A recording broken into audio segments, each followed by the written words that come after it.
Gloire à Jésus. Merci infiniment, Daddy. Merci vraiment. Alléluia. Vous savez, celui qui marche derrière l'éléphant, il ne craint pas d'être mouillé par la rosée du matin. Parce que mon père est un éléphant, je ne m'inquiète pas. Il m'ouvre le chemin. Moi, je passe tranquillement derrière. Acclamons Jésus. Alléluia. On va chanter « Sois glorifié ». Et je vais demander à la sœur Emma de nous conduire. Et le chœur que j'ai commandé, ça on va le chanter à la fin. Peuple de Dieu, tu vas te disposer à écouter la voix du Seigneur ce matin.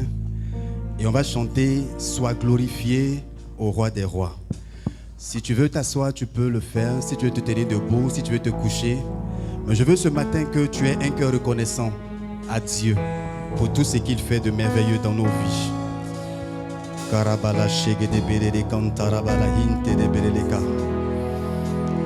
Rema oskoro gobolo ya untabara la kinte de gede berele kanta.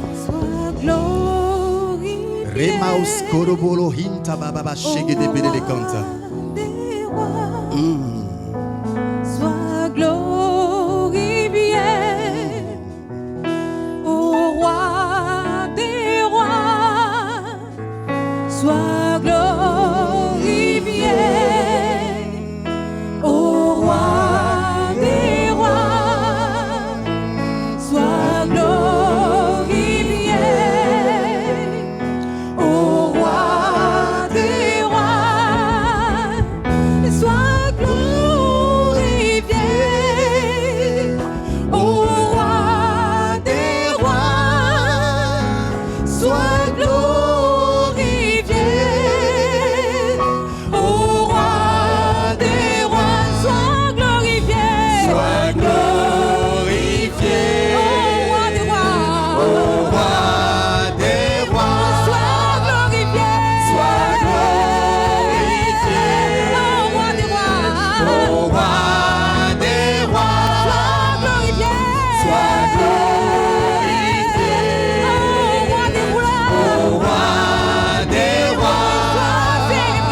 Sois glorifié, Sois glorifié, ô roi des rois.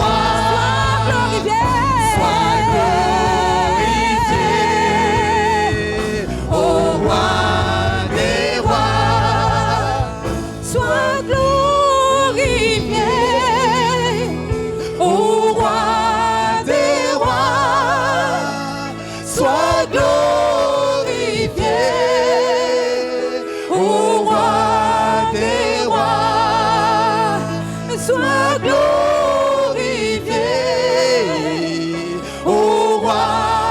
des rois. Sois glorifié, ô roi des rois. Sois glorifié, ô roi des rois. Sois glorifié, ô roi des rois. Sois glorifié, ô roi des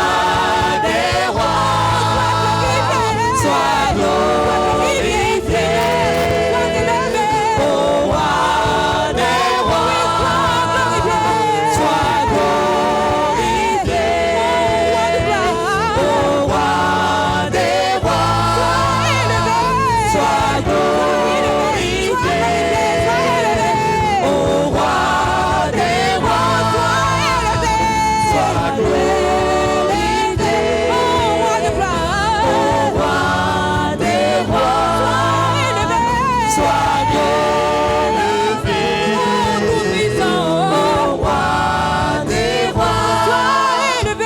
Sois élevé, ô roi des rois. Sois élevé, ô roi des rois. Tu peux adorer le Seigneur, bénis ton Dieu, glorifie-le, bénis sa grandeur, bénis sa présence ce matin, bénis-le pour ce qu'il fait pour ta famille, pour ce qu'il fait pour ta maison, pour sa grâce qui répand sur toi. Adore-le ce matin, il est digne de louange, digne d'être célébré. Ah, Rababa Santa la Kabala Shegerelo, Remanda Bababosa, Rico Rogobolo Sokababa, Ete Kerebolo Sorianta Malalayante Relo, Ringa Bayanta Baba Sendere Berecanta, Ito Kobo Sota Kababa, Akababa Sendere Bere Corianta, Remanda Yanda la Bala Shendegere, Indoro Bolo Sonta la Bala Shanta la Kabala Ket. Rika baba baba, remar soro kobolo shendelelo, Rika rabala la yanta rabala la shendere berele kanta, Reba baba baba sakara kabala shegerege, Indoro bolo sorianta rabala la yante berele kanta, Ah rababa baba yendelelo, shekere berele kanta, Yeshua rababa yanta, Hey, rebo sota kababa shendere yanta.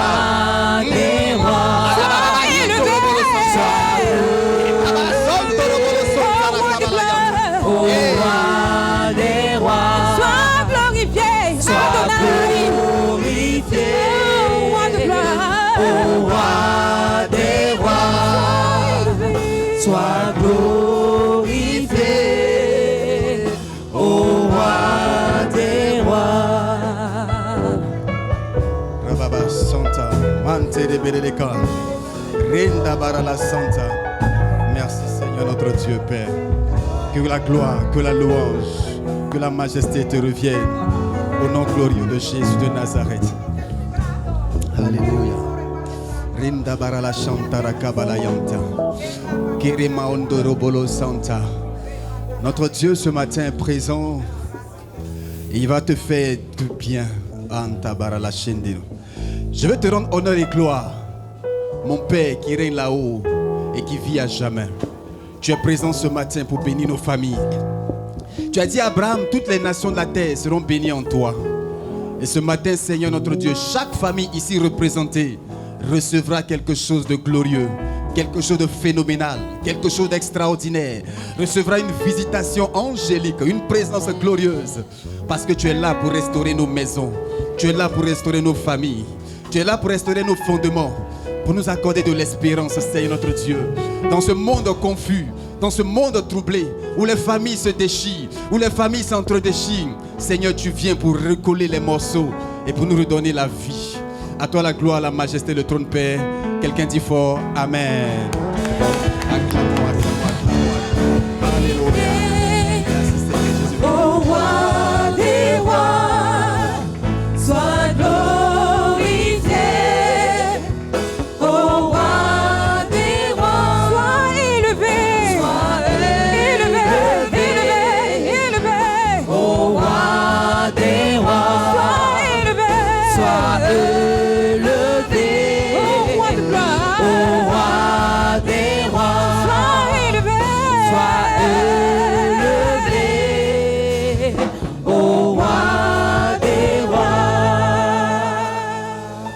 Soyez bénis, groupe musical. Que la grâce du Seigneur soit sur vous. Tout à l'heure, vous allez nous conduire encore dans un temps d'adoration, dans un temps de bénédiction. Vous pouvez vous asseoir. Alléluia. Je veux moi également aussi ce matin honorer une personne. Alléluia. L'homme de Dieu, le pasteur Aurélien nous disait que hier, ils ont eu l'opportunité d'honorer leur mère. Et ça a été un moment très émouvant. Alléluia. Et ce matin, Dieu nous fait la grâce, à mon épouse et à moi, de recevoir ma belle-mère, c'est-à-dire la mère de ma femme. Alléluia. Elle est présente ce matin parmi nous. Maman Faustine est là. Elle va simplement se tenir debout. On va acclamer puissamment le Seigneur. Acclamons, acclamons, acclamons le Seigneur. Maman, vraiment que Dieu te bénisse. Que sa bonne main soit sur toi, qui te donne la santé et surtout qui permette que tes enfants fassent ta joie, que tes enfants fassent ta fierté. En tout cas, que Dieu te bénisse, maman. Tu peux t'asseoir. Alléluia. Acclamons le Seigneur. Amen. Dimanche dernier, nous étions ici, nous avons ouvert la série d'enseignements sur la famille. Et il était question d'identifier les ennemis de la famille. Et c'est vrai que nous avons pour habitude d'indexer le diable comme étant l'ennemi numéro 1 de nos familles. Mais en nous appuyant sur la vie d'Abraham, nous avons eu l'occasion de nous rendre compte que très souvent, des fondements qui ont été posés par nos pères sont très souvent des obstacles à la bénédiction, à l'épanouissement des familles. Surtout lorsque nos parents n'ont pas connu le Seigneur, ils posent de bonne foi des fondements qui malheureusement condamnent la famille à l'échec, à la misère, à la souffrance. Et nous avons vu l'histoire d'Abraham, le père de la foi. Quand Dieu s'est révélé à lui, dans Genèse 12, il lui a dit, quitte ta patrie, quitte le territoire où tu as toujours vécu, ton pays, quitte la maison de ton père. Et je vais te conduire dans un endroit, sur un territoire où j'ai décidé là-bas de te bénir. Et je vais non seulement te bénir, amen. Dieu dit à Abraham, quitte ta patrie, quitte ton pays, quitte la maison de ton père et va dans un endroit où j'ai prévu te bénir. Alléluia. La maison du père d'Abraham, Abraham avait pour père Térak. Et on a dit que Térak signifie vagabond, nomade. Quelqu'un qui est condamné à passer sa vie, à se déplacer, d'aller de lieu en lieu. Quelqu'un qui n'est pas stable. Alléluia. Et notre ami Abraham était d'un territoire qu'on appelait Charan. Et Charan veut dire rapiécé. Route rapiécée. Alléluia. Quand on dit rapiécé, pensez un peu à une tenue Nzassa. Tu prends plusieurs morceaux de plusieurs couleurs, de plusieurs pagnes, de plusieurs tissus, et puis tu les mets ensemble. Alléluia. Généralement, ça fait beau, mais ça ne tient pas longtemps. Parce que c'est plusieurs assemblages de tissus différents. Donc forcément, les tissus les plus faibles vont forcément endommager les tissus les plus solides. Alléluia. Et Abraham était d'un territoire qu'on appelait la Chaldée. La Chaldée, c'était là-bas que se trouvait la ville qu'on appelle Babylone. Babel. Babel veut dire confusion. Babel veut dire tyrannie. Babel veut dire sorcellerie. Babel veut dire confusion. Donc voici les racines où Abraham vivait. Le nom de son père déjà faisait de lui quelqu'un qui était condamné à errer. Le territoire où il était un territoire où il y avait la tyrannie, la sorcellerie. Je vous ai dit que Babel a été monté par Nemrod. Et Nemrod était le premier sorcier qui a connu le monde. Nemrod est celui-là qui avait pour femme sa propre mère. Ils ont eu un enfant et il a offert cet enfant-là en sacrifice au dieu Moloch. Donc quand on parle de franc-maçonnerie, quand on parle de sorcellerie, leur ancêtre s'appelle Nemrod. Voici le territoire où vivait Abraham. L'idolâtrie était la pratique quotidienne dans ce territoire-là. Dieu ne pouvait pas commencer quelque chose de nouveau avec quelqu'un qui avait des racines aussi polluées, aussi malsaines, aussi idolâtres. Il fallait donc que Abraham quitte ce territoire pour commencer quelque chose de nouveau avec Dieu. Alléluia. L'idolâtrie est justement cette pratique-là que nos familles ont sans se rendre compte, mais qui condamne la destinée des enfants à être totalement ruinée. Alléluia. Ce qui est encore terrible, c'est que Abraham, dans ce cheminement-là, était confronté à beaucoup d'épreuves. Il avait lui-même un caractère aussi qui n'était pas facile. Ça, on le verra dimanche prochain. Alléluia. Ce qui me touche encore dans cette histoire, c'est que quand Dieu appelle Abraham et lui dit, voici ce que je veux faire pour toi. Quand Dieu nous appelle toujours, il nous donne de l'espérance. Il nous donne de l'espoir. Je ne sais pas ce que vit ta famille. Je ne sais pas quelle idole est adorée dans ta famille. Mais je peux te dire que Dieu a quelque chose de glorieux, de fort pour toi. Alléluia. Avant de revenir au message, je veux rendre un témoignage. Amen. Lundi dernier, lorsque nous sommes arrivés au bureau, j'étais en train de faire la réunion hebdomadaire avec mes collaborateurs. Et puis, ma secrétaire me donne une information selon laquelle l'appartement qui est au-dessus de nous venait de se libérer vendredi. Le locataire était parti. C'est un appartement qu'on guettait parce que le bureau est devenu petit et on cherchait à s'étendre. Et quand l'appartement s'est libéré la première fois, on a couru, on a cherché le contact du propriétaire, on a pu rentrer en contact avec la dame. Mais elle a dit, mes enfants ont décidé de donner cette maison-là à un de leurs amis. Donc en d'autres termes, on n'a pas eu l'appartement. Alléluia. On a continué de prier le Seigneur. Et lundi, lorsqu'on s'est retrouvés au bureau, quand j'ai eu l'information, j'ai dit à mes collaborateurs, et Papa Loukou était présent, j'ai demandé qu'on prie. Et Papa Loukou a prié. il a scellé cet appartement. Il a dit, il faut que ce bien-là nous revienne. Alléluia. C'est ainsi qu'on a prié. Et le jeudi, j'ai pris un moment de jeûne. J'ai pris un jour devant le Seigneur. J'ai dit vraiment, la première fois, ça m'a échappé. Mais la deuxième fois, ça ne doit pas m'échapper. Cette opportunité ne peut pas se présenter sous nos narines. Et puis, on va rater cette opportunité-là. Donc, quel que soit ce qui se passe dans cette famille, permet que nous puissions avoir cet appartement-là. Et pendant que je priais, j'ai été poussé. J'ai dit, Seigneur, si tu nous permets d'avoir cet appartement, je vais te payer 1 mois de loyer. J'ai fait un vœu donc à l'Éternel. Et puis, je continue de prier. J'ai interrompu le moment de jeûne. Le lendemain matin, le vendredi, c'est mon ancien voisin qui m'appelle. Non, c'est moi qui l'ai appelé. C'est moi qui l'ai appelé et quand il a décroché, il m'a dit, j'ai vu que tu as essayé de me joindre tout le long de la semaine. Je n'ai pas décroché parce que j'étais confronté à un dilemme. Je lui ai dit, quel dilemme? Il dit, cet appartement-là, moi-même, je veux le garder. Je veux faire mes bureaux là-bas.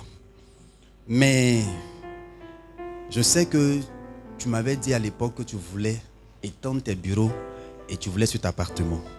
Donc voilà ce qu'on va faire.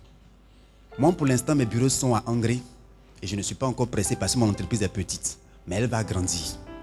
Donc si ça peut t'arranger de prendre le bureau pendant 2 ans, 3 ans, je peux te mettre ça à disposition. Tu ne paieras pas de caution. Je te remets tout juste les clés. Et puis, je vais faire moi-même les travaux. Tu me donneras juste 3 mois, mais ce n'est pas 3 mois de caution, c'est 3 mois d'avance.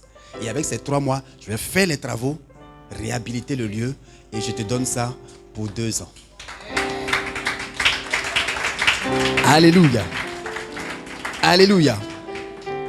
Je rends ce témoignage parce que nous étions dans le mois des grâces, dans le mois d'août. Ce n'était pas évident que j'ai cet appartement-là. Mes collaborateurs et moi, on a cherché. On était sur le point de prendre un autre appartement qui lui coûte beaucoup plus cher. 1,5 million le loyer. Alors que là, ça fait 300 000 francs. Et puis c'est dans le même escalier. On prend juste l'escalier, on monte au-dessus. Et je pourrais donc établir comme je veux mes collaborateurs pour être plus efficaces. C'est un témoignage que je tenais à rendre parce que ce n'est pas fortuit les actes que nous posons. Alléluia. Et je suis venu avec le loyer du Seigneur. Comme il a été mon démarcheur, je viens lui payer la commission. Alléluia. Que le Seigneur soit béni. Alors, ce matin, nous allons voir sécuriser la postérité familiale. J'ai fait le résumé du message du dimanche dernier. Et là, maintenant, nous allons parler de sécuriser la postérité familiale. Tu vas prendre ta Bible avec moi dans le livre de Exode, le chapitre 20, à partir du verset 1 jusqu'au verset 6. Exode 20, 1 à 6. Je lis la parole du Seigneur. Alors Dieu prononça toutes ces paroles en disant, « Je suis l'Éternel ton Dieu qui t'ai fait sortir du pays d'Égypte, de la maison de servitude. » Dis avec moi, maison de servitude. Tu n'auras pas d'autre Dieu devant ma face. Tu ne te feras point d'image taillée, ni de représentation quelconque des choses qui sont en haut dans les cieux, qui sont en bas sur la terre, et qui sont dans les eaux plus bas que la terre. Tu ne te prosterneras point devant elles, et tu ne les serviras point. Car moi, l'Éternel ton Dieu, je suis un Dieu jaloux, qui punit l'iniquité des pères sur les enfants jusqu'à la 3e et la 4e génération de ceux qui me haïssent, et qui fait grâce jusqu'à 1000 générations à ceux qui m'aiment et qui gardent mes commandements. Alléluia. Alléluia. Bien-aimés, le fondement, sécuriser, c'est tout simplement mettre en sécurité, mettre à l'abri, mettre hors de danger, mettre hors d'état de nuit. Quand on dit quelqu'un assure ta sécurité, il veille à ce que tu n'aies aucun dommage. Il veille à ce que tu ne sois point troublé, point perturbé, point inquiété. Il veille à ton confort moral, psychologique, physique. Il veille à ton intégrité physique. C'est-à-dire, il met tout en œuvre pour que tu ne subisses aucun tort. C'est cela sécuriser. Et quand Dieu nous invite à sécuriser nos familles, c'est-à-dire nous devons prendre les dispositions nécessaires pour que nos familles soient en sécurité, en sûreté. Quand on parle de postérité, on parle de la descendance. On parle de ceux qui procèdent d'un homme et d'une femme. La descendance d'Abraham, C'est parler donc de la postérité d'Abraham. Et Dieu, quand il bénit, Dieu est un Dieu générationnel. Vous savez, Dieu, il existait avant le temps. Il est alpha et oméga. Il existait avant le temps. Quand Dieu parle de quelqu'un, quand Dieu parle à quelqu'un, Dieu ne voit pas juste la personne, mais Dieu voit en lui toutes les familles qui sont en lui. Dieu voit en lui tous les enfants qui sont dans ses entrailles, toutes ces générations qui vont sortir de lui. Donc quand Dieu crée une relation avec quelqu'un, il ne pense pas seulement à lui, mais il voit tous ceux qui vont venir après lui. C'est pourquoi quand il parle de ta vie, il ne parle pas que de toi. C'est pourquoi quand tu vis aussi ta vie, ne pense pas que tu vis pour toi seul. La vie que tu mènes influence directement les enfants qui sont dans tes entrailles. La Bible dit que les pères ont mangé les raisins et les dents des enfants ont été agacées. C'est les pères qui ont mangé, mais c'est les enfants qui ont eu les dents agacées. En d'autres termes, la vie du père, la vie de la mère, la vie que vous vivez a une influence sur tous ceux qui descendent de vous. Si on veut sécuriser votre postérité, on va d'abord commencer par vous-même d'abord. Quelle est votre relation avec Dieu? Est-ce que vous êtes toujours idolâtre en train d'adorer les faux dieux? Ou est-ce que vous avez vous également aussi décidé de faire la paix avec le Dieu véritable et de faire de lui votre Dieu? Sécuriser la famille, la postérité, pas d'abord dans un premier temps à comprendre exactement les enjeux. Si ta famille n'est pas un Dieu, tu es en danger. Parce qu'il y a un ennemi qui s'est juré de détruire l'image de Dieu. Il s'appelle Satan, il s'appelle Lucifer, il s'appelle adversaire. Il ne peut rien contre Dieu, parce que Dieu est son créateur. Mais il dit, je vais faire mal à Dieu en m'attaquant à son image. Parce que si je m'attaque à l'image de Dieu, forcément Dieu va se sentir touché, peiné, il va se sentir affligé. Et c'est Satan et ses démons qui ont pris l'engagement de faire souffrir les familles. Et ils sont en train vraiment de réussir leur projet. Quand nous voyons aujourd'hui les familles, comment elles sont divisées, comment elles sont déchirées, des palabres qui n'en finissent pas, des méchancetés domestiques, des enfants qui se jalousent, des mamans qui bassent les enfants de la marade parce que le foyer est polygame, des enfants qui vont faire des histoires avec leurs grands frères, avec leurs sœurs, aucune entente. Vous vous rendez bien compte que les familles sont en danger. Et là encore, si on se limitait seulement à des bagarres physiques, ça pouvait passer. Mais aujourd'hui, même dans la moralité, aujourd'hui, les valeurs sont en train d'être secouées. Des enfants vont aller être pédés. Ils vont aller vivre dans la drogue. Ils vont aller vivre dans l'homosexualité, dans toutes sortes de perversions. Mais attends, quelqu'un qui vit dans ces milieux, vous espérez quoi? Que sa famille devienne quoi? Que ses enfants deviennent quoi? C'est ce qu'ils sont qui vont communiquer. C'est pourquoi la restauration et la sécurisation de ta famille commence d'abord par toi. Toi qui es le père, toi qui es la mère, toi qui es le futur papa, toi qui es la future maman. Comment est-ce que tu vis ta vie aujourd'hui aura une incidence non seulement sur toi, mais également aussi sur tous ceux qui vont descendre de toi. Quand Dieu bénit David, il dit, David, je fais alliance avec toi. Tu ne manqueras jamais de fils sur le trône d'Israël. Parce que Dieu ne voyait pas que David, il voyait David et sa postérité. Dieu ne voyait pas qu'Abraham. Il a dit à Abraham, voici, je vais te bénir. Et je vais te donner un territoire à toi et à ta postérité. Donc quand Dieu te bénit, il ne pense pas seulement qu'à toi, il pense à tous ceux qui vont dépendre de toi. C'est pourquoi, en commençant, le Seigneur pose les fondements. Il dit, je suis l'Éternel ton Dieu qui t'ai fait sortir du pays d'Égypte, de la maison de servitude, de la maison d'esclavage. La servitude, c'est l'esclavage, c'est le poids des oppressions, les palabres, les problèmes dans les foyers, dans les familles, la division, la haine, les jalousies, le maraboutage. Toutes ces choses qui créent dans nos familles aujourd'hui des problèmes tellement profonds que des gens qui sont du même sang même ne se parlent pas. À la limite, même la nouvelle année, ils ne sont même pas appelés son frère pour lui souhaiter bonne année. Chacun vit sa vie de son côté. Ce n'est pas ce que Dieu avait prévu à l'origine. Si Caïn était capable de tuer son frère, si Ésaü a été capable de faire des histoires avec Jacob, son frère, c'est vous dire combien de fois le diable est déchaîné contre les familles. Et il crée même des divisions dans les fratries. Alléluia. Mais pour restaurer cela, le Seigneur te dit, parce que je t'ai fait sortir d'Égypte, tu n'auras pas d'autre Dieu devant ma face. Tu ne te feras point d'image taillée, ni de représentation quelconque des choses qui sont en haut dans les cieux, qui sont en bas sur la terre, ou qui sont dans les eaux, plus bas que la terre. Tu ne te prosterneras point devant elles, et tu ne les serviras point. Quand moi, l'Éternel ton Dieu, je suis un Dieu jaloux, qui punit l'iniquité des pères sur les enfants jusqu'à la 3e et à la 4e génération de ceux qui me haïssent, mais qui fait miséricorde jusqu'à 1000 générations pour ceux qui m'aiment et qui gardent mes commandements. Tu vas avoir une génération bénie. Apprends à connaître l'Éternel ton Dieu. Apprends à l'aimer de tout ton cœur, de toute ta force, de toute ton âme. Et apprends également aussi à transmettre ce que le Seigneur t'a donné à ta descendance. Alléluia. Bien-aimés frères et sœurs, si tu veux avoir et sécuriser ta famille, le premier élément qu'il te faut impérativement avoir, c'est d'avoir Jésus comme fondement. Tu vas prendre ta Bible avec moi dans le livre de 1 Pierre, du chapitre 2. Le verset 4 à 7. Et quelqu'un d'autre va prendre Matthieu 16, le verset 15 à 18. Matthieu 16, 15 à 18. 1 Pierre 2, 4 à 7. Et le troisième passage, ça sera 1 Corinthiens, le chapitre 3, le verset 8. Oui.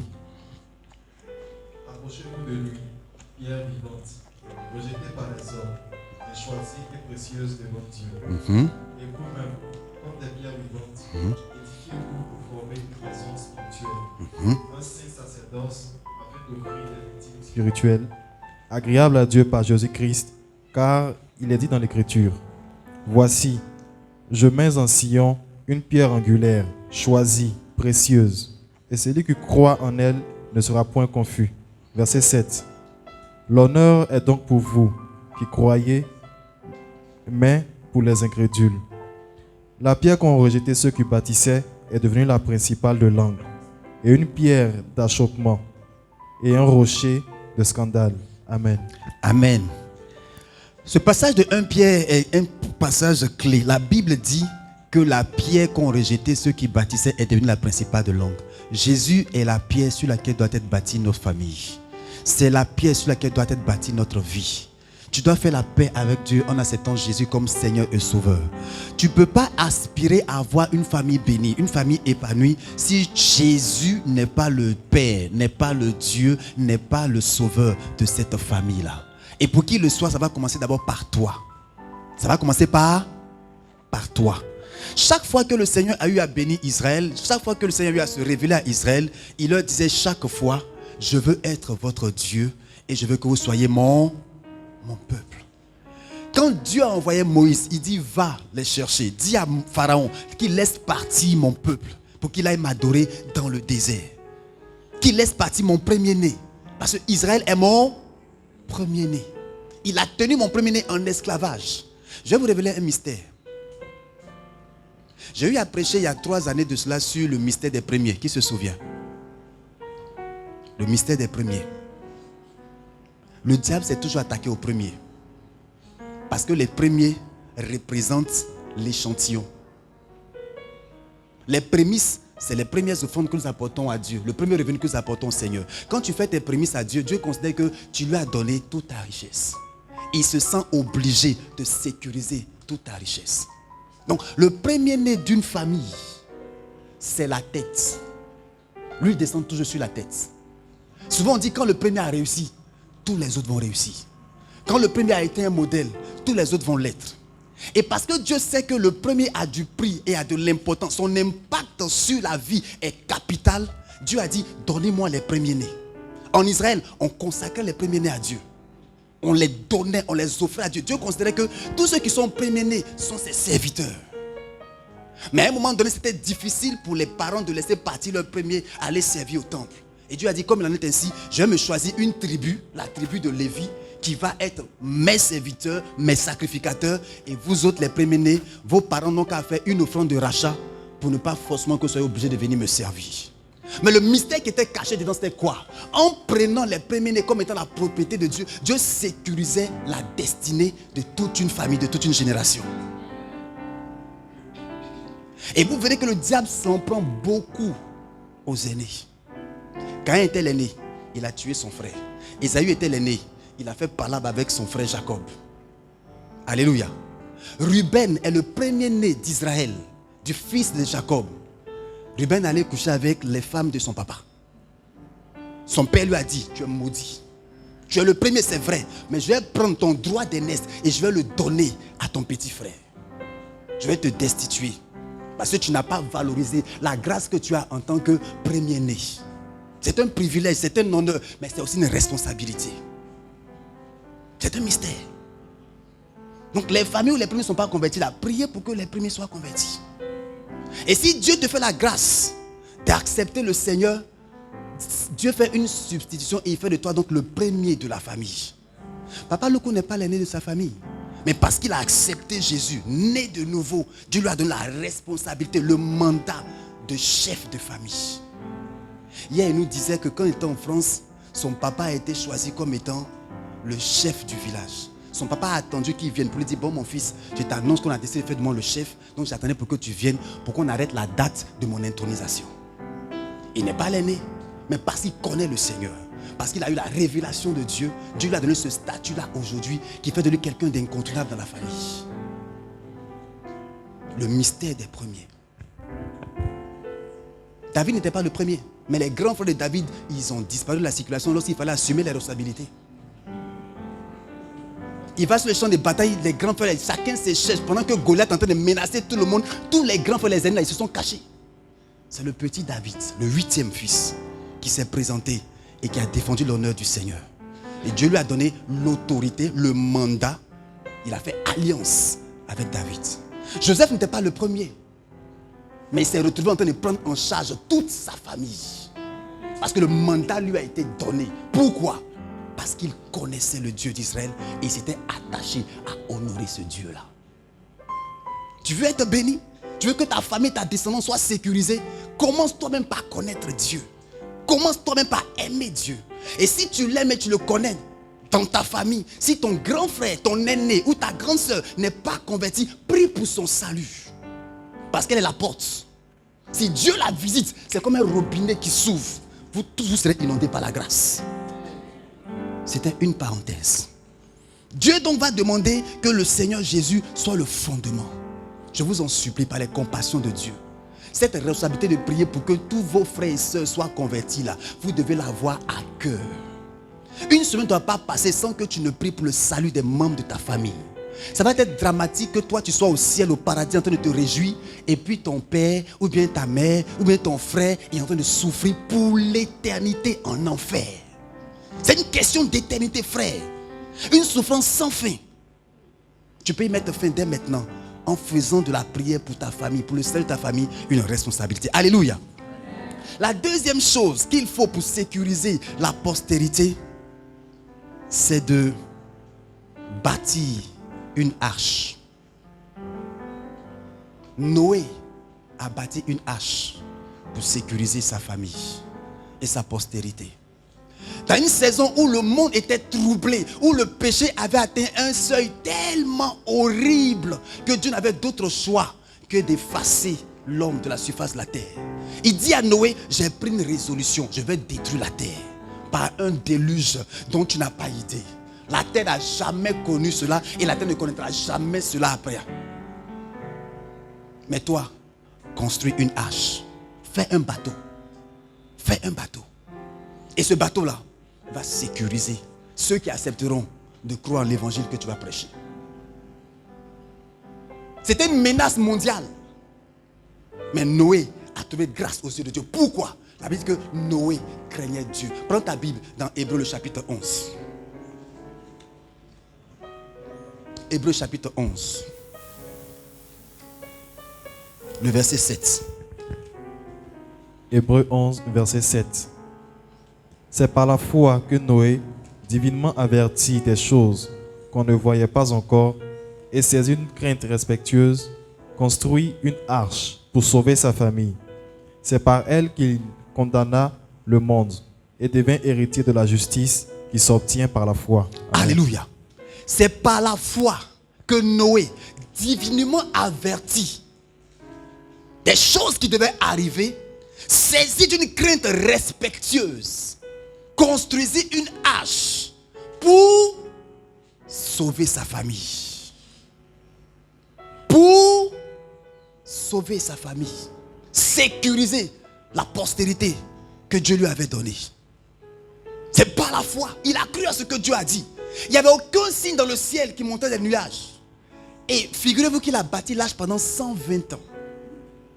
Pendant 120 ans, Noé a construit l'arche. Et pendant qu'il construisait l'arche, il évangélisait, il prévenait les gens. Repentez-vous, revenez à Dieu. Arrêtez de vivre dans l'homosexualité, dans la débauche. Arrêtez de vivre dans la perversion, dans toutes sortes de choses que Dieu n'aime pas. Dans l'idolâtrie. On dit, attends Noé, tu me racontes quoi? La vie est trop belle. Il y a trop de jolies filles. Il y a trop de beaux garçons. On n'a pas fini encore de faire les 400 coups. Et tu nous parles de quel Dieu?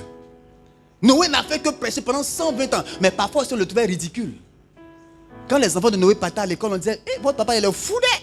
C'est quoi il construit en plein désert ici? Bateau.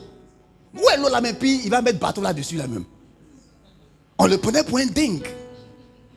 Mais divinement averti par Dieu, ayant une crainte respectueuse de Dieu, il a préféré respecter la parole de Dieu plutôt que d'écouter les moqueries et les railleries de tous ceux qui le prenaient pour un fou. Il savait ce qu'il faisait, sécuriser la destinée de sa famille, pendant que les autres vivaient n'importe comment. Divinement averti, il a construit l'arche. Tu peux le lire dans le livre de Genèse. On va donc le voir. Genèse, le chapitre 6. Bâtit une arche pour sécuriser la destinée de la postérité que le Seigneur te donne. Genèse 6, verset 8. Oui. Mais Noé trouva grâce aux yeux de l'Éternel. Voici la postérité de Noé. Noé était un homme juste et intègre dans son temps. Noé marchait avec Dieu. Noé engendra 3 fils, Sem, Cham et Japheth. La terre était corrompue devant Dieu et la terre était pleine de violence. Verset 12. Dieu regarda la terre et voici, elle était corrompue, car toute chair avait corrompu sa voie sur la terre. Alors Dieu dit à Noé, la fin de toute chair est arrêtée par devers moi, car ils ont rempli la terre de violence. Voici, je vais les détruire avec la terre. Fais-toi une arche de bois, de gorphée. Tu disposeras cette arche en cellules, et tu l'enduiras de poids en dedans et en dehors. Amen. Amen. Alléluia. Dieu donc va dire à Noé, il faut faire un bateau, faire une arche. Je vais te donner les dimensions et je vais te dire comment ça sera compartimenté. Et en le faisant, tu vas sauver ceux qui voudront bien croire en l'évangile, ceux qui voudront bien croire en ce que tu annonces. Alléluia. Noé a obéi. Je dis pendant 120 ans, c'était pas facile, mais il a obéi. Quand il a fini de construire le bateau, Dieu lui dit monte, rentre, fais rentrer les animaux 2 par 2. C'est qu'il a fait. Et c'est seulement Noé, sa femme, ses 3 enfants et leurs épouses. Ça fait 8 personnes au total. 8 humains qui sont rentrés dans le bateau. Et c'est Dieu lui-même qui a fermé la porte et puis qui a gardé la clé. Pour ne même pas que Noé soit tenté même d'ouvrir la porte à quelqu'un qui allait commencer à crier pour dire vraiment Noé, fais quelque chose, ouvre-moi la porte, je vais rentrer. Quand la pluie a commencé, tout ce qui était vu sur terre a péri.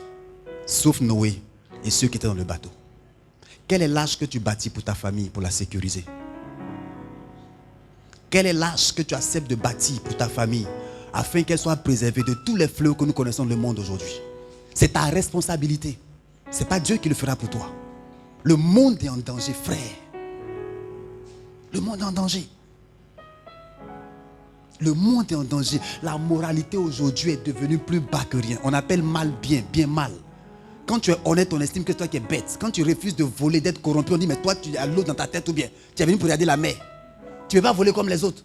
Et parce que ta présence les juge, parce que ta présence les condamne, tu deviens l'ennemi numéro 1. Il y a un frère en Christ qui n'acceptait plus d'aller finalement faire les patrouilles. Il était policier. Il refusait le racket. À un moment donné, ses collègues ont commencé à le menacer.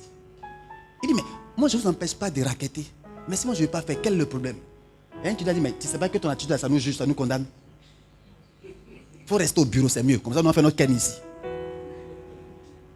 Oui, justement parce qu'il s'estimait que sa présence était un jugement contre eux. Alléluia. Donc, le deuxième principe, il faut bâtir une arche pour sécuriser la destinée de sa famille. Alléluia. Et pour justement bâtir une arche, Dieu nous donne une image, l'arche de l'alliance. Tu vas prendre ta Bible avec moi dans le livre de Exode. Exode, le chapitre 25, le verset 8. Exode 25, le verset 8. Pendant ce temps, quelqu'un prépare 2 Corinthiens 6, le verset 16. Exode 25, le verset 8. Exode 25, verset 8. Ils me feront un sanctuaire et j'habiterai au milieu d'eux. Amen. Amen. Ok, faut lire donc Genèse, le chapitre 6, le verset 5. Genèse 6, verset 5. Non, pardon. 2 Corinthiens 6, verset 16.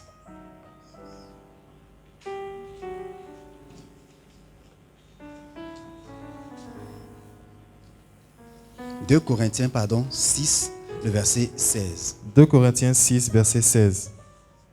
Quel rapport y a-t-il entre le temple de Dieu et les idoles? Car nous sommes le temple du Dieu vivant. Comme Dieu l'a dit, j'habiterai et je marcherai au milieu d'eux.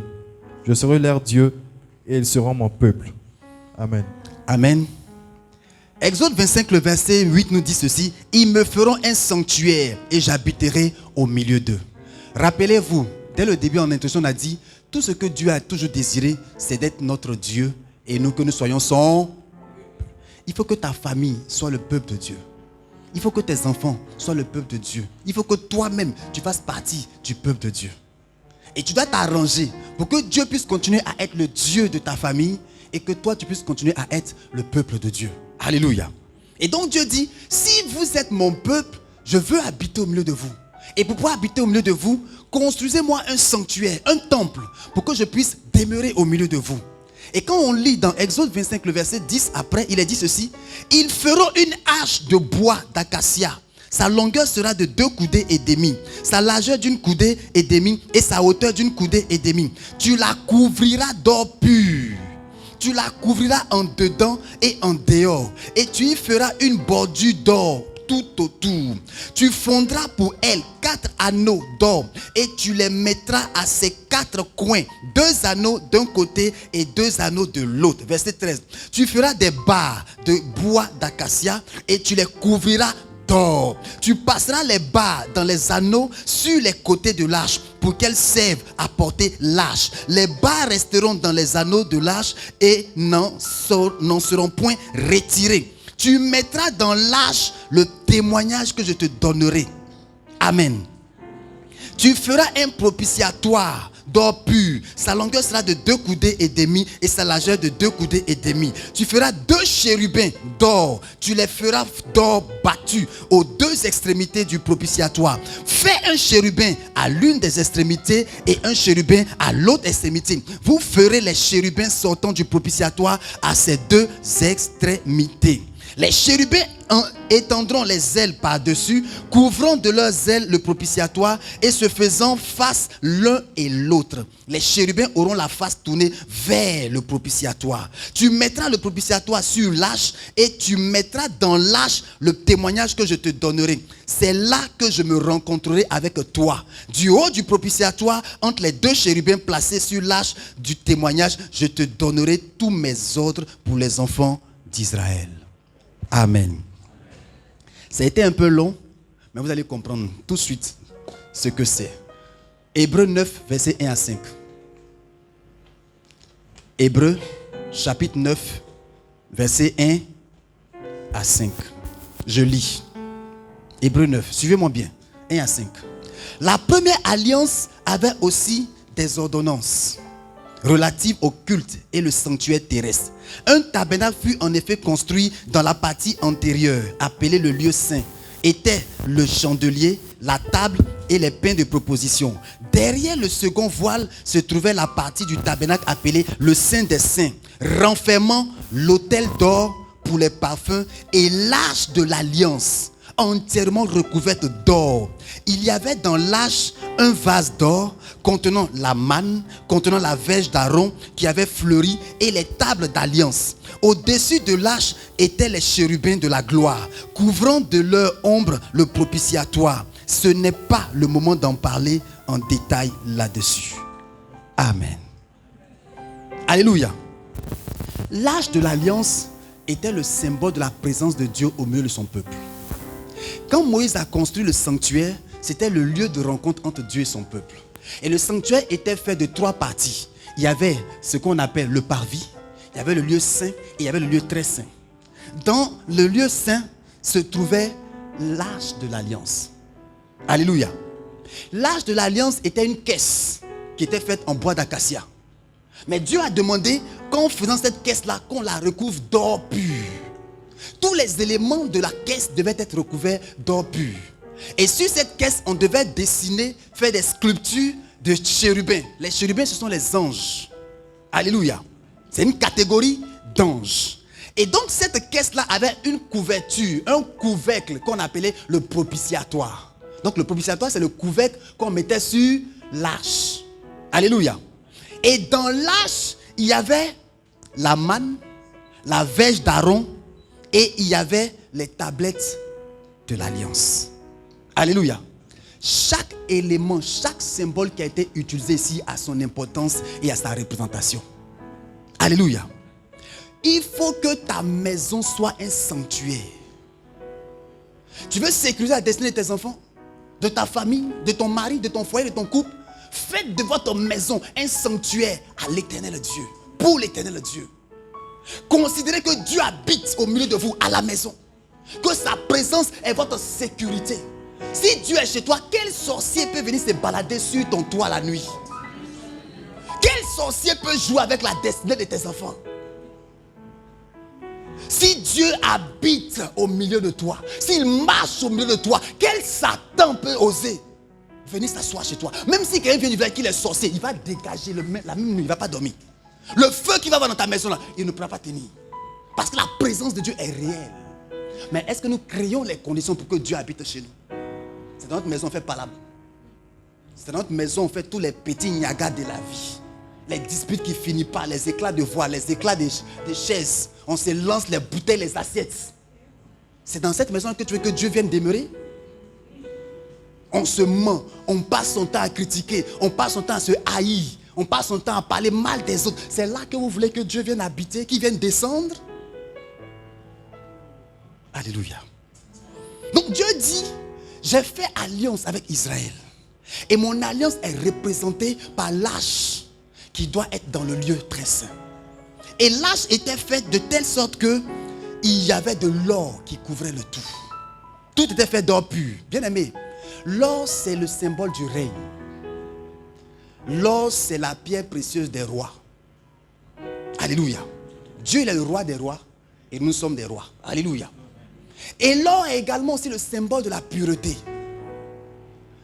Pour que l'or soit pur, on fait chauffer à un degré dont vous n'avez même pas idée. Et cette fournaise-là va tuer, va détruire, va faire fondre toutes les impuretés. Et c'est l'or pur qui va rester. C'est la sanctification. C'est la sainteté. C'est la pureté. Tu veux que Dieu soit dans ta maison pour sécuriser la destinée, la postérité de tes enfants, de toi-même et tout? Il faut que la sainteté soit dans votre maison. Que la sanctification se vive dans votre maison. N'acceptez pas le péché chez vous. N'acceptez pas le désordre, les ordures chez vous. Non. Ne laissez pas entrer chez vous l'impureté. Que ce soit uniquement ce qui glorifie Dieu. Parce que, bien aimé, c'est le sanctuaire de Dieu. De toute façon, on est ici, là. Est-ce qu'on peut se permettre d'envoyer certaines choses impures ici? Pourquoi? Parce qu'on s'est dit ici, Dieu, on s'est dit c'est la maison de Dieu. Donc, si chez toi, tu constates que Dieu est là en permanence, tu ne vas pas permettre au péché de venir demeurer dans ta maison. Il dit, je suis un Dieu saint. Vous serez saint parce que moi-même, je suis saint. Et si moi, un Dieu saint, je marche au milieu de vous, toute impureté que je vais voir, je vais vous l'imputer et je vais vous sanctionner pour ça. Quelle est l'atmosphère chez toi à la maison? C'est le péché qui règne? C'est la colère, la moquerie? Les plaisanteries, les grossièretés? Vous passez tout votre temps à regarder télévision. Et encore si c'était des louanges de Dieu, on va dire que ça entretient l'atmosphère avec la présence de Dieu. Mais c'est les musiques bizarres, avec des femmes qui passent tout le temps à danser, à remuer leurs fesses, leurs seins. Elles ne s'habillent même plus. Et on dit ça, c'est la mode, ça. Pendant que les autres sont en train de réfléchir pour créer des inventions, nous on passe tout notre temps à danser où on danse. Et c'était bonne danse encore, mais c'était bon. Tout ce qui est sensualité, tout ce qui est impureté, pour inciter la jeunesse à la débauche. Et puis tu acceptes chez toi à la maison du matin jusqu'au soir. C'est triste. Et puis c'est des musiques bizarres qui passent. Tes enfants regardent et puis tu es content, ils dansent. Hé ma fille, tu es à la page quoi. Tu entretiens le péché, l'abomination chez toi. Dieu ne sera pas chez toi. Alléluia. L'eau pure, c'est le symbole de la pureté, de la sanctification. Tu veux que Dieu demeure chez toi, que la sanctification soit dans ta maison. Et tu dois traquer le péché, traquer l'impureté partout chez toi à la maison. Parce que la présence de Dieu dépend de la pureté de ta maison, de la sainteté qui vit chez toi. Deuxième élément, il dit dans l'arche, vous aurez le vase d'or. Alléluia. Le vase d'or. Et dans ce vase, vous allez y trouver la manne. Alléluia. La manne, c'est le symbole de la providence divine. Alléluia. En Israël, quand Dieu avait décidé de faire sortir les enfants d'Israël, ils sont arrivés au désert. Et au désert, ils ont commencé à avoir faim. Ils ont dit, Seigneur, nous, on veut manger. Et Dieu a commencé à faire tomber du ciel la manne, le pain du ciel. Alléluia. Et Dieu leur a dit, ce pain-là, c'est un pain quotidien. Ça veut dire quoi? Quand vous le récoltez le matin, quand vous le ramassez le matin, mangez ça pour la journée. Si le soir, c'est pas fini, jetez. C'est juste pour la journée. Ceux qui jouaient les malins, qui prenaient beaucoup pour faire provision, le matin, quand ils viennent regarder, le pain là est infecté de plusieurs insectes. On ne peut plus manger. Ils sont obligés de jeter. Et Dieu apportait une provision encore le lendemain. Et chaque jour que Dieu faisait, Dieu nourrissait son peuple avec la manne. La manne, c'est le symbole de la foi, de la confiance en Dieu. Tu veux que Dieu soit chez toi? Il faut que la foi soit dans ta maison. La Bible dit, sans la foi, il est impossible d'être agréable à Dieu. Si ta maison doit être agréable à Dieu, un endroit où Dieu se plaît, il faut que vous soyez des hommes de foi, des hommes qui ont confiance en Dieu, des hommes qui dépendent quotidiennement de Dieu, des gens qui ont une intimité avec Dieu quotidiennement. Ta prière d'hier n'est pas valable pour aujourd'hui. Et ta prière d'aujourd'hui ne sera pas valable pour demain. À chaque jour suffit sa peine. Donc à chaque jour aussi, tu dois parler à Dieu. Manifester ta foi par la prière. Quel est le parfum que vous faites monter vers Dieu chaque jour dans votre maison? Est-ce qu'on prie? Dehors, il y a le monde. Dehors, il y a le diable. Dehors, il y a la violence. Dehors, il y a la perversion. Dehors, il y a la méchanceté. Comment tu prépares tes enfants à la maison avant de sortir affronter tous ces dangers? Est-ce qu'on prie chez toi? Est-ce qu'on loue Dieu chez toi? Est-ce qu'on médite la parole de Dieu chez toi? On parle des familles bénies. Qu'on demande à chaque papa, il faut te retrouver avec tes enfants, avec ta femme, tous ceux qui sont chez toi. Prier au moins une fois par semaine. Partager la parole de Dieu ensemble. Est-ce que tu le fais? Ou bien c'est le pasteur qui va venir faire ça chez toi? Il faut m'attendre, je viens bientôt. Moi, c'est ma famille à gérer. Chacun rend compte pour lui. La manne, c'est la providence, c'est la foi, la confiance en Dieu. Quotidiennement. L'entretien de la relation avec Dieu. Au quotidien. J'ai dit bien au quotidien. Tu as prié 2 heures hier, gloire à Dieu. Demain matin, il faut prier 3 heures. Seigneur, j'ai prié 2 heures, ça c'est valable pour toute la semaine. J'ai fait la provision des prières. Donc si je me réveille matin qu'il n'y a pas prié, il ne faut pas m'en vouloir. Ah, le diable t'attend. La manne, le symbole de la foi en Dieu. Alléluia. Et il dit encore, la verge d'Aaron devra être gardée dans l'arche. La verge, c'est le symbole de l'autorité. La verge, c'est le bâton par lequel le berger conduit le troupeau. Quand une brebis veut passer à droite, il le tape comme ça et puis le remet dans le chemin. C'est avec le bâton de la verge que Moïse a opéré tous les grands miracles. C'est le bâton qu'il a jeté qui est devenu un serpent qui a avalé les serpents de Pharaon. C'est le bâton qu'il avait qui a fleuri et qui a été attesté que Dieu l'avait appelé. C'est l'autorité que Dieu lui a donnée et qu'il a exercée sur Pharaon et sur toute l'Égypte. Qui tient le bâton chez toi à la maison? qui exerce l'autorité chez toi à la maison? Est-ce que la discipline est pratiquée à la maison? Ou bien tout le monde fait tout ce qu'il veut chez toi à la maison. Tout est permis chez toi. Les jeunes garçons peuvent envoyer leurs copines à la maison, ils vont dormir dans la chambre et puis bon, ça ne vous dit rien. Voilà, tu as des jeunes chez toi que tu héberges et puis bon, tu leur permets de s'habiller comme des esprits mauvais dans les lieux terrestres pour venir être de mauvais exemples pour tes enfants, incapable de leur donner des instructions, incapable de régir tout par des principes très clairs. Chez moi ici, on ne fait pas ça. Ça ne t'arrange pas, tu dégages. Je n'étais pas envoyé chez moi ici. Chez moi ici, tout le monde prie le matin, ça ne t'arrange pas, tu dégages. L'autorité, Dieu ne joue pas avec. Tu veux que ça prenne ça chez toi. Dieu ne supporte pas le désordre. Mais qui doit imposer le désordre? C'est le père, c'est la mère. Vous qui incarnez l'autorité. L'école va commencer bientôt. Vous ne savez pas qui vos enfants vont rencontrer quand ils vont aller à l'école. Vous ne savez pas quels camarades ils auront. Des mauvais amis ou de bons amis, tu n'en sais rien. Il faut sécuriser déjà la rentrée de ton enfant. Prie pour lui, impose les mains. Seigneur, que les mauvais éléments là s'éloignent de la vie de mes enfants. Qui se connectent à des bons modèles, à des bons exemples. Et s'il n'y en a pas, Seigneur, je préfère que mon enfant soit solitaire. Plutôt que de se connecter à des enfants qui vont pourrir et pervertir sa destinée. Maintenant, le portable est versé.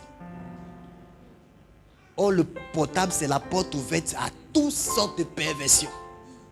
La pornographie aujourd'hui, là, tu n'as plus besoin d'aller dans ciné-club. C'est dans ton portable. Et l'enfant, il a le portable.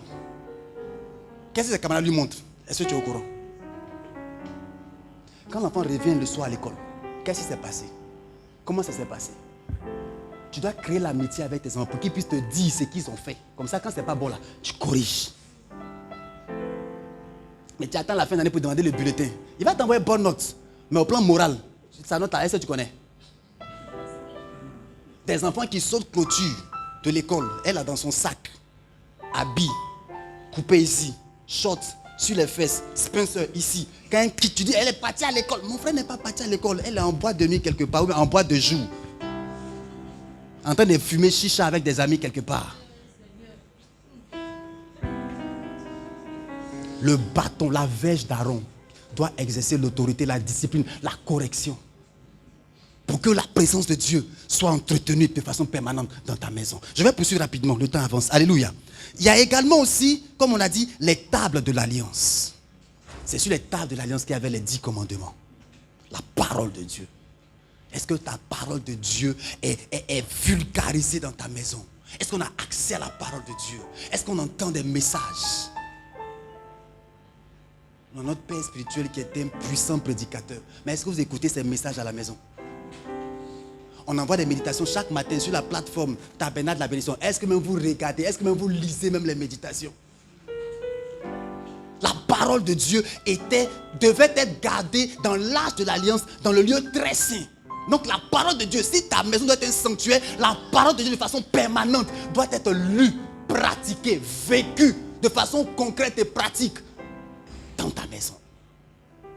Sinon, ta destinée et la destinée de tes enfants ne seront jamais sécurisées. Seule la parole de Dieu peut les préserver. Noé a été préservé parce qu'il était dans l'âge.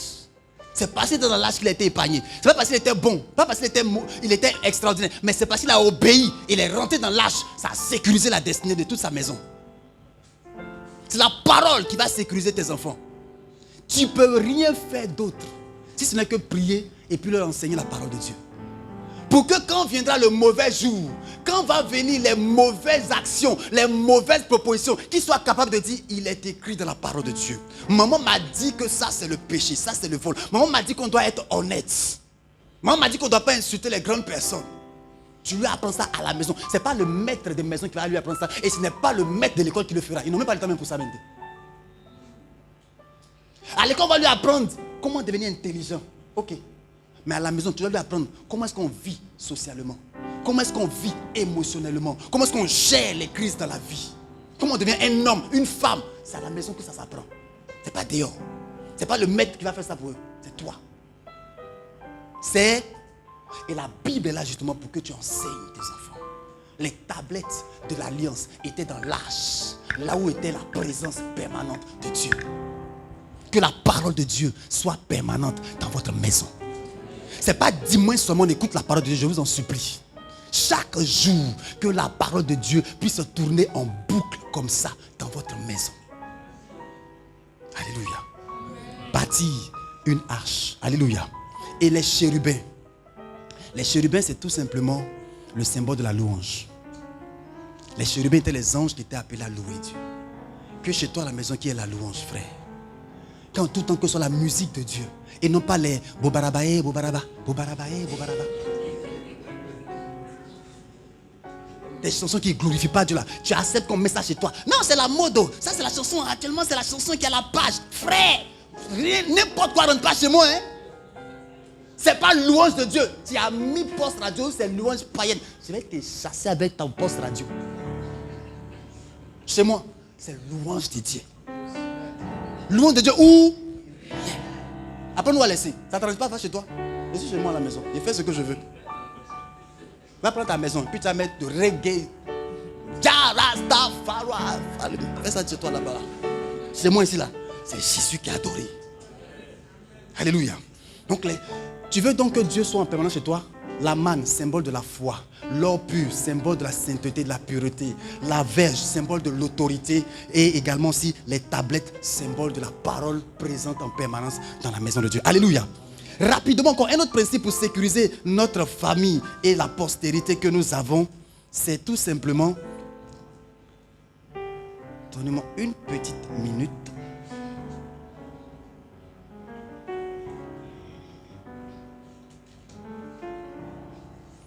L'autel des sacrifices. Amen. L'autel des sacrifices. Genèse au chapitre 7. Et Juge, le chapitre 6. On a lu ça la dernière fois.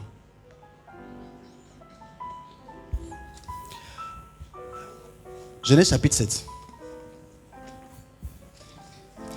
Genèse 7, verset 1. L'Éternel dit à Noé, entre dans l'arche, toi et toute ta maison, car je t'ai vu juste devant moi parmi cette génération. Tu prendras auprès de toi 7 couples de tous les animaux purs, le mâle et sa femelle, une paire des animaux qui ne sont pas purs, le mâle et sa femelle, 7 couples aussi des animaux du ciel, mâle et femelle. Ok. Prends juste à côté Genèse 8, le verset 20. Noé bâtit un autel à l'Éternel. Il prit toutes les bêtes pures et de tous les oiseaux purs. Et il offrit des holocaustes sur l'autel. Amen. Verset 21. Verset 21. L'Éternel sentit une odeur agréable. Et l'Éternel dit en son cœur, je ne maudirai plus la terre à cause de l'homme, parce que les pensées du cœur de l'homme sont mauvaises dès sa jeunesse. Et je ne frapperai plus tous ceux qui y vivaient. Comme je l'ai frappé, Comme je l'ai fait. Comme je l'ai fait. Amen. Amen. Alléluia. L'autel des sacrifices était l'autel sur lequel on devait offrir des sacrifices à Dieu, des parfums à Dieu. Alléluia. Et vous voyez, la Bible nous dit que quand Noé est sorti de l'alliance, de l'arche, il a pris les animaux qu'il y avait dans l'arche, ceux qu'il avait pu sauver, il a pris un élément de chaque et il a offert à Dieu un sacrifice. Et la Bible dit que quand l'odeur est montée jusqu'à Dieu, Dieu a été touché, il a dit, plus jamais ne va détruire la terre. Alléluia. Il faut que chez toi, à la maison, vous ayez cette culture-là d'offrir à Dieu des sacrifices. Jésus est mort aujourd'hui pour nous. On n'a plus besoin d'aller tuer un poulet pour venir verser son sang. Mais qu'est-ce que Dieu veut nous dire par là? Dieu veut nous dire que nous devons avoir pour coutume d'offrir à Dieu une vie qui soit un parfum de bonne odeur. Parce que sur le sacrifice, quand l'odeur monte au ciel, l'odeur touche le cœur de Dieu et Dieu vient et relâche sa bénédiction. Quand Dieu a vu l'odeur, il a senti l'odeur de ces sacrifices que Noé faisait. La Bible dit que Dieu a pris tout de suite une résolution et dit, plus jamais je ne vais maudire la terre, plus jamais je ne vais détruire la terre par la pluie. Ce n'est pas Dieu qui a dit à Noé, il faut m'offrir des sacrifices. Mais Noé, spontanément, sortant de l'alliance et voyant que Dieu l'avait épargné, il a offert ce sacrifice à Dieu. Est-ce que quand vous êtes visité par la grâce de Dieu, vous offrez un sacrifice à Dieu? Quand Dieu vous épargne, vous donne des témoignages, est-ce que vous offrez un sacrifice de louange à Dieu? Un sacrifice d'adoration à Dieu, une offrande sacrificielle à Dieu? Est-ce que vous le faites? Si vous le faites, alors vous êtes bénis. La présence de Dieu sera continuelle. Et s'il y avait des décrets qui avaient été pris dans le monde des ténèbres, Dieu va arrêter ces décrets-là. Parce que l'odeur qui est montée de votre maison a touché le cœur de Dieu. Alléluia. Prenez le cas de Gédéon qu'on a vu dimanche passé. Gédéon, quand Dieu a dit vaillant héros, il dit pardon, je ne suis pas vaillant héros. Si c'était vaillant héros, ma famille n'allait pas souffrir. Dieu dit bon, je vais te montrer le secret. Voici, dans la maison de ton père, il y a un poteau où ton père adore les idoles. Il faut abattre ça. Et puis, tu vas faire un sacrifice que tu vas m'offrir. Et cette odeur qui va monter vers moi va m'amener à arrêter tous les décrets qui avaient été pris sur votre famille à cause de cette idole-là. Et tu vas voir, ton potentiel de vaillant héros là va se révéler. Gédéon a obéi, il est devenu le vaillant héros, il est devenu le roi d'Israël. Alléluia. Donc, entretenir la présence de Dieu nécessite également que nous soyons capables d'offrir des sacrifices à Dieu. Sacrifice de nos louanges, sacrifice de notre cœur qui aime Dieu, sacrifice de notre adoration à Dieu. Abraham a été amené à offrir de façon sacrificielle son fils. Dieu lui dit, donne-moi ton unique fils, je veux Isaac. Abraham n'a pas refusé. C'est vrai que c'était douloureux. Dieu lui dit, attends, donne-moi ton unique. C'est le fils de la promesse, je n'ai pas d'enfant. Tu as demandé de chasser Ismaël. Ismaël est parti à sa maman. Le seul qui me reste encore de te l'offrir en sacrifice, Dieu dit oui. Quand Abraham a obéi, frère, Dieu a pris lui-même un décret divin pour dire, Abraham, je te jure devant moi, comme je ne peux pas jurer au-dessus de moi, je te fais la promesse que non seulement je vais te bénir, mais tu seras le père de la multitude. Tu ne manqueras jamais de descendants. Dieu a commencé à relâcher des bénédictions extraordinaires sur la vie d'Abraham.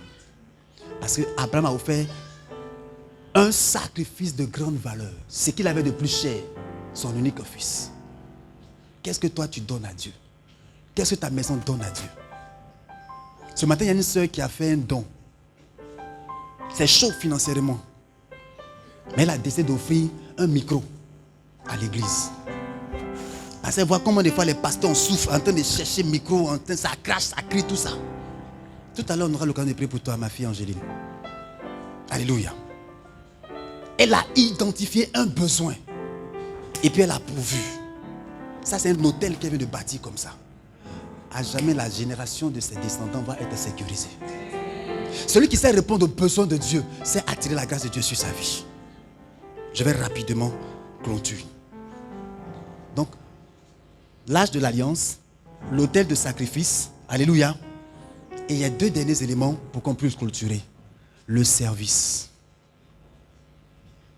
Josué dit, Josué 24, verset 15. Faites un choix. Si c'est Baal qui est Dieu, allez à Baal. Si c'est l'Éternel qui est Dieu, venez à l'Éternel. Mais sachez-le, moi, Josué, je choisis l'Éternel. Moi et ma maison, nous servirons l'Éternel. Tu veux sécuriser ta maison? Tu veux sécuriser la postérité? Que le service de Dieu soit dans ta maison. Soyez serviteurs de Dieu dans votre maison. Maman n'a qu'à servir Dieu. Papa n'a qu'à servir Dieu. Les enfants n'ont qu'à servir Dieu. Tous ceux qui sont chez vous là, ils n'ont qu'à servir Dieu. Parce que lorsqu'on sert l'Éternel Dieu, on rentre en alliance avec lui. Dieu fait toujours alliance avec ceux qui le servent. Dieu a fait alliance avec les Lévites parce que c'est la tribu qui s'est mise à part pour le servir. On a les chantres, on a les potiers, on a également aussi les sacrificateurs, on a les prêtres parmi les Lévites. C'est la tribu qui est chargée d'adorer Dieu. Dieu a fait alliance avec eux. Toi qui es au service d'autres, il ne faut pas te négliger. Toi qui es au groupe musical chante, il ne faut pas te négliger. Toi qui as l'encadrement, il ne faut pas te négliger. Toi qui encadres les femmes, ne te néglige pas. Fais le service de Dieu avec tout ton cœur. C'est une alliance que tu tisses comme ça avec Dieu. Pour sécuriser non seulement ta propre vie. Dieu dit, servez-moi et je bénirai vos os. Je vous guérirai de toutes vos maladies. Alléluia. Exode le chapitre 25 le dit de façon très claire. Je vais le lire rapidement. Exode 25. Verset... Non, Exode 23, verset 25. Vous servirez l'Éternel votre Dieu et il bénira votre pain et vos eaux et j'éloignerai la maladie du milieu de toi. Il n'y aura dans ton pays ni femme qui avorte, ni femme stérile. Je remplirai le nombre de tes jours. La longévité sera dans ta maison parce que vous servez l'Éternel. La fécondité sera dans ta maison parce que vous servez l'Éternel. Il n'y aura pas de maladie chez toi. Que 1000 tombent à ton côté, 10 000 à ta droite, vous ne serez jamais à terre. Atteint Parce que vous servez l'Éternel. Vous êtes une famille d'adorateurs de Dieu, une famille de serviteurs de Dieu. Pourquoi Dieu ne va pas être dans ta maison? Si Dieu est dans ta maison, mais attends, la destinée de plusieurs générations est sécurisée. Il n'y a pas d'autre secret que de dédier sa famille à Dieu si on veut qu'il sécurise le futur de nos familles. Il n'y a pas d'autre secret. Alléluia. Le service de Dieu, c'est vraiment le secret pour pouvoir véritablement booster la grâce de Dieu dans nos vies et dans la vie de nos enfants, de tous ceux qui descendent et qui dépendent de nous. Amen. Et pour terminer, enfin, la marque de Dieu sur ta maison. Quelle est la marque de Dieu sur ta maison, sur ta famille? La première marque qu'on a sur une maison, sur une famille, c'est le nom. Quel est votre nom? Enfant de Dieu? Ou bien la famille où on fait palabla. La famille où tous les jours, c'est des cris, c'est des jalousies. On ne vous reconnaît pas ça. Ah, ceux-là, tu ne les connais pas. Ceux-là, ils font palabre seulement. Du matin au soir. Ceux-là, leur palabre, ça finit pas. C'est la famille des palabreux. Et puis il y a la famille des critiqueurs, de ceux qui aiment les ragots, qui aiment les messages, qui aiment les, voilà, qui sont dans les commérages, qui sont dans les bavardages inutiles qui n'apportent rien. Ah, ceux-là, tu ne les connais pas. Yeah, ceux-là. Mon cher, si tu te parles là, vraiment, tu as de la vie, tu ne seras pas propre. C'est votre nom, ça. C'est votre marque déposée. La famille des commérages. Non. Il faut que ça, c'est la famille des enfants de Dieu. Où les enfants sont respectueux, où les enfants craignent Dieu, où ils vont à l'église. Et puis ils sont pas dans les histoires. Tu ne vas pas les voir dans les histoires et autres. Ça doit être ça votre nom. Alléluia. L'Éternel Dieu dit, je mettrai mon nom sur vous. Et vous serez mon peuple et je serai votre Dieu. C'est le nom de l'Éternel qui sécurise les destinées. Et la deuxième marque, c'est le sang de l'agneau. Pour que les enfants d'Israël soient épargnés, il a fallu appliquer le sang de l'agneau sur les différentes portes en Égypte pour qu'ils soient sécurisés. Le sang de Jésus doit être appliqué sur les linteaux des portes de vos maisons. Ça ne veut pas dire que tu vas aller crucifier encore Jésus pour recueillir son sang. Ça, il a fini même.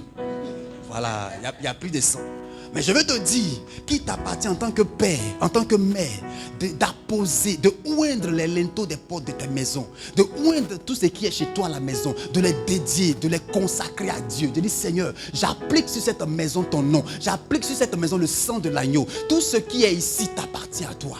Je te donne autorité sur tout. Frère, si tu appliques ces principes, il n'y a pas de raison que Dieu, le Dieu de l'alliance, ne soit pas ton Dieu. Et s'il est le Dieu, qu'il est ton Dieu, tes enfants seront sécurisés, toi-même tu seras sécurisé. Non seulement le salut sur la terre, vous l'aurez, mais la vie éternelle vous sera garantie également aussi. Notre monde est devenu terrible. Seule la main de Dieu peut nous épargner. Quand nos enfants sautent là, on ne sait pas qui ils voient, on ne sait pas qui ils rencontrent, on ne sait pas sur quoi ils vont tomber. C'est la chose que tu peux faire. Ce qui dépend de toi, apprends-leur à connaître Dieu. Apprends-leur à prier. Apprends-leur à faire confiance à Dieu. Apprends-leur à s'attacher à Dieu. Vous leur direz, quand tu sors, est-ce que maman est là-bas? Non. Est-ce que papa est là-bas? Non. Donc quand tu es là-bas, là, tu dois savoir que c'est Dieu qui est avec toi. Et ce Dieu-là, il veille sur toi, il te protège. Voilà ce que la Bible dit. Tu dois fuir le mal. Tu dois te détourner de tout ce qui est mal. Choisis tes camarades. Ceux qui n'aiment pas Dieu, il ne faut pas te mettre avec eux. Tu as compris? Oui, maman. Et tu le bénis. Tu bénis sa vie chaque matin quand il sort. C'est tout ce que tu peux faire. Et le répondre à la grâce de Dieu. C'est ça qui va le préserver quand il va sortir. Mais si tu ne fais pas ça, quand il sort, il va se connecter à des jeunes drogués. Un matin, tu apprends que ton fils est déréglé. Il ne veut plus aller à l'école. Parce qu'il a commencé à toucher à la drogue. Et ça, c'est fréquent, c'est régulier. Ne pensez pas que c'est dans... Non, c'est maintenant, ça se vit aujourd'hui.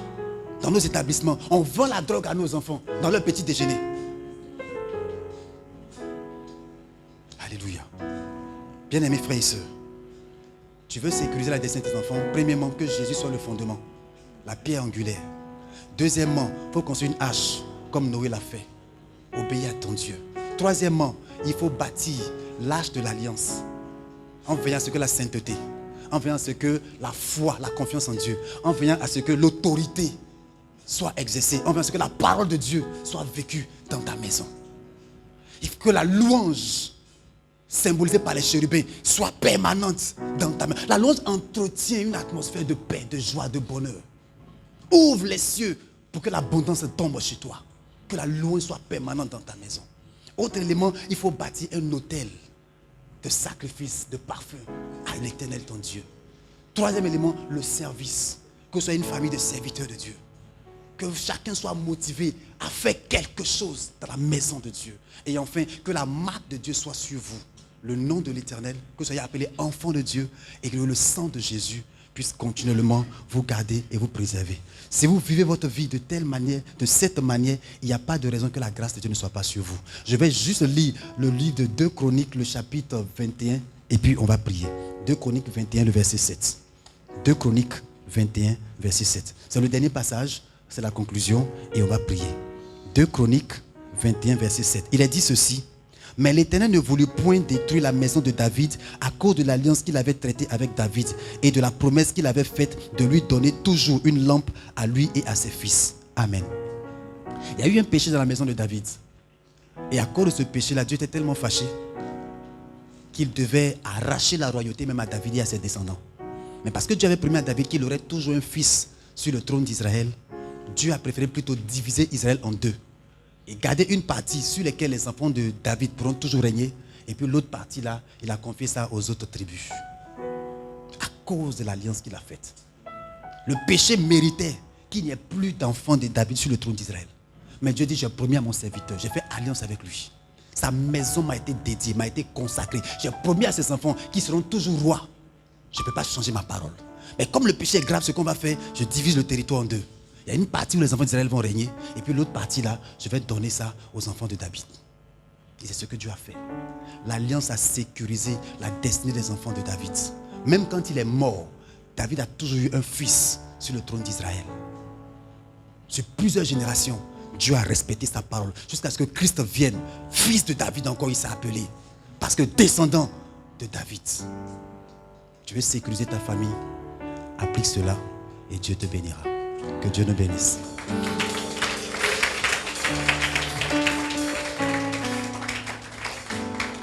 Nous allons parler à Dieu ce matin. Et par rapport à ce que tu as entendu, tu vas présenter ta famille à Dieu.